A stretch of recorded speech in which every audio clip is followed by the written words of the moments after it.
2020년 10월 6일 오늘의 이슈 살펴보는 이슈체크입니다. 코로나19 확산 방지를 위해 오는 13일부터 마스크 착용이 의무화되면서 마스크 미착용 시 과태료가 부과되는 상황과 관련해 다양한 궁금증이 생기고 있습니다.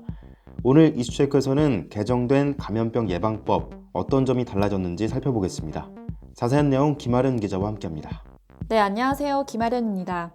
네, 먼저 개정된 감염병 예방법 간략하게 설명해 주시죠. 네, 마스크 미착용자에게 과태료를 부과할 수 있도록 개정된 감염병 예방법은 보건복지부 장관, 질병관리청장, 시도지사 또는 시장, 군수, 구청장이 지역 및 기간을 정해서 마스크 착용을 의무화하도록 행정명령을 내리고 이를 어길 경우 과태료를 부과할 수 있도록 했습니다. 따라서 보건당국이나 각 지방자치단체장이 행정명령을 통해 명시한 기간에만 마스크 착용이 의무이고 지자체마다 그 기간이 다를 수 있습니다. 또 과태료 부과 대상 시설과 장소도 지자체 판단에 따라 조절할 수 있습니다. 네, 이렇게 개정된 감염병 예방법, 이 부분 참 중요할 것 같습니다. 마스크 착용이 의무화되는 곳, 어떤 곳입니까? 네, 이번 방안에 따르면 불특정 다수가 이용하는 대중교통, 집회 시위장과 감염 취약층이 많은 의료기관, 요양시설, 주야간 보호시설에서는 거리두기 단계의 구분 없이 마스크 착용이 의무화됩니다. 그렇군요. 사회적 거리두기 단계에 따라서 달라지는 곳들도 있죠. 네, 그렇습니다. 앞서 말한 이외의 장소에 대해선 거리두기 단계와 시설의 위험도 등에 따라 다르게 적용되는데요.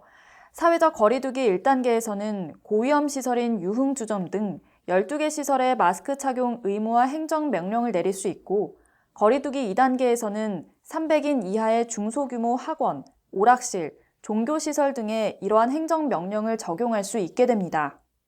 네, 그리고 이번 방안에서는 착용이 인정되는 마스크 종류도 함께 규정했다고요.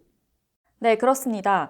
식품의약품안전처에서 의약 외품으로 허가한 보건용, 수술용, 비말 차단용 마스크 착용이 권고됐지만 불가피한 경우에 입과 코를 가릴 수 있는 천 마스크나 일회용 마스크를 써도 괜찮습니다. 그러나 망사형 마스크나 밸브형 마스크 혹은 스카프 등 옷가지로 얼굴을 가리는 것은 마스크 착용으로 인정되지 않습니다. 네, 그런데 밥을 먹는 등 어쩔 수 없는 상황에서는 마스크를 잠깐 벗어야 하는 경우도 있습니다. 이런 경우도 과태료가 부과됩니까? 네, 마스크 착용이 어려운 경우라면 착용 의무화 명령이 발령됐더라도 과태료 면제 대상에 해당합니다. 면제 대상에는 만 14세 미만, 또 다른 사람의 도움 없이 스스로 마스크를 착용하고 벗기 어려운 발달 장애인, 그리고 마스크 착용 시 호흡이 어렵다는 의학적 소견을 가진 사람 등이 해당됩니다. 그리고 세면이나 음식 섭취, 수술 등 의료 행위를 할 때, 그리고 수영장, 목욕탕 등 물속이나 탕 안에 있을 경우, 또 수어 통역, 사진 촬영, 방송 출연, 공연 예식 신원 확인 등 얼굴을 보여야 하는 상황에서도 과태료 처분을 받지 않습니다. 네, 또 다양한 상황들이 있을 것 같은데 만약 손님이 마스크를 착용하지 않았을 경우 업주도 벌금을 내게 되나요? 그렇진 않습니다. 행정명령을 어기고 마스크를 착용하지 않은 당사자가 과태료 부과 대상이 되는 것이고 가게 주인이 마스크를 써달라고 요청하는 등 방역 준수 명령을 이행했다면 과태료 부과 대상에 해당되지는 않습니다. 네, 설명 잘 들었습니다. 이 같은 조치에 따라 자영업자나 다중이용시설 업주들의 우려도 점차 커지고 있습니다.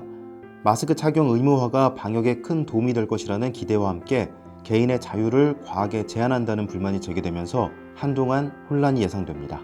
이상 이슈체크였습니다.